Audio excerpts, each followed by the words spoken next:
Chemical सार जो लंबा लाइन लागुची यस यस ता अपेक्षा आम जैविक करवा आम बहुत इजिली आम घर को माने चाष जमी रे थाई के प्रोडक्ट पहुंचुची आम आराम से ताकू यूटिलाइज करिकी आम भल से रोजगार। सर नमस्कार, मो ना विष्णुपद जेना, मु भुवनेश्वर आसती बायोफिट तरफ सर आज आम आसी जगह पहुंच जाइए जो जगह सर देखो आगुरी केमिकल चाष होता किंतु ए वर्ष संपूर्ण जैविक चाष करा माने गोटे ड्रॉप भी सार बा फर्टिलाइजर यूज करा जाएनी, पूरा जैविक उपाय सार चाष करा जाइए।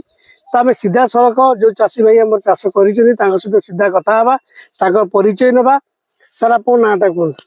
सर नमस्कार, मोर ना गोलक बिहारी नायक, बलांगीर 7 किलोमीटर सदर एरिया मु चाष कर जो सर एक्चुअली आप जो चाष आगुरी तो केमिकल चाष करते सर एई वर्ष आपण जो खरीफ चाषटा कले एटा पूरा जैविक रे करछन्ती, पूरा सार आदु देई नाहंती ना पूरा संपूर्ण जैविक रे। अच्छा जैविक माने हम बायोफिट प्रोडक्ट। अच्छा बायोफिट रे कोन कोन व्यवहार करथिले? मो सेट आ स्टीमरिच को मिक्स करिके बाली मिक्स करिके बुना हेतला माने कादुआ समय तापर धान रुआ आइछि। हां गुटिए ड्रॉप सार दियाइनी तो आपण सर कोन देखले ई जो धान जो हेछि आपण केमिकल जोटा अधिक फल हबो बोली भाबुचंती ना? केमिकल रे तो एक्चुअली आगरो जो चासी बन मन रे थिला अधिका होचे, हेले मो देखले एबे जो जैविक रे करा हला ताठो अधिका हिची। Very good.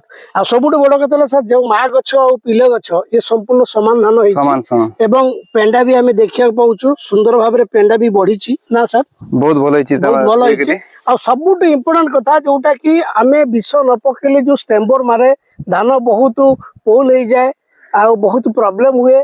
आज डेट रे हमें देखुछु एई जगह रे कौनसी गोटे गछरे आपण हम देखि पारथिबे कैमरा सामने रे मु कहूछि जे गोटे बुली गछ धानर कौनसी पोल नाही कि स्टेम्बर मारिनी। सबुठ इम्पोर्टेंट बिना रासायनिक बिना केमिकल विषय जदि जैविक प्रोडक्ट पके चाष करा जायछि आपण प्रैक्टिकली देखुचंती आउ अमल 25% अधिक 100% मिलिबो जोटा हमें तांको कहितिलु प्रथम रे। तो से रिजल्ट भी आज हमें तांको फाइनली देखौछु।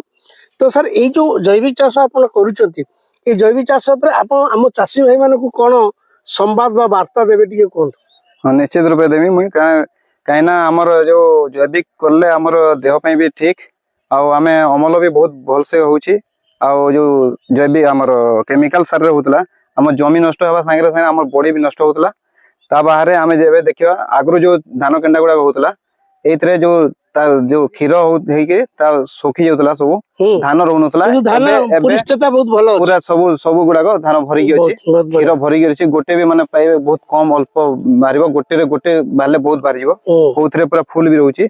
तो सेति पई हमें मु भी चाहूची हम एरिया रे भी मु भी एबे 7 एकड़ चाष करछि आ पूरा फुल जैविक रे करा हेछि। ठीक ठीक आ एबे आउरे आसंता वर्ष मु आउरे 5 एकड़ माने बढ़े के मु चाष करबी माने ट्रायल वर्षन रे भी करा हेतला। तो एबे जोटा ट्रायल हला सेटा भी मु देखले सक्सेस हेछि।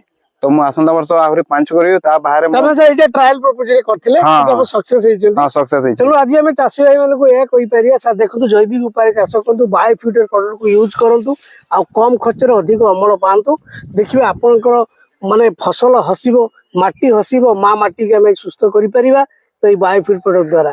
तो सर प्रैक्टिकली अपन देखिले सर आउटे सर मु एबे जो देखुछु हमें केमिकल सार पई जो लंबा लाइन लागुची यस यस ता अपेक्षा हमें जैविक करवा हमें बहुत इजीली हम घर को माने चाष जमी रे थाई के प्रोडक्ट पहुंचुची हमें आराम से ताकू यूटिलाइज करिकी हमें भलो से रोजगार करि परिबा। तो सर कंपैरेटिवली यदि कहा जीवो सार रे जतियो खर्च होइतिला अपन जैविक रे खर्च बढ़ी छि ना कमी छि? कमी छि सर, बहुत कमी छि। त 70% कमी छि मोर 70% मो जति के दोले एक्चुअली सार देला पर जो कीटनाशक देबा पड़ुछि सेटा मु सार पड़िनी कीटनाशक पड़िनी पोको हेनी मु कीटनाशक यूज ही करेनी। बहुत बढ़िया टोटल कीटनाशक पड़िनी खाली। सर चाषी भाई मैंने आप शुणी पारे चाषी मान मुहरु चाषी भाई मुहरु संपूर्ण कथा शुणिले जे बिना सार रे बिना विष रे आज संपूर्ण चाष से ऑर्गेनिक वे करिसेंती आ यार जो चाउल बा यार जो भात आम खाइबा 100% प्रोटीन पाइबा आ 100% सुस्थ भी रही पारिबा।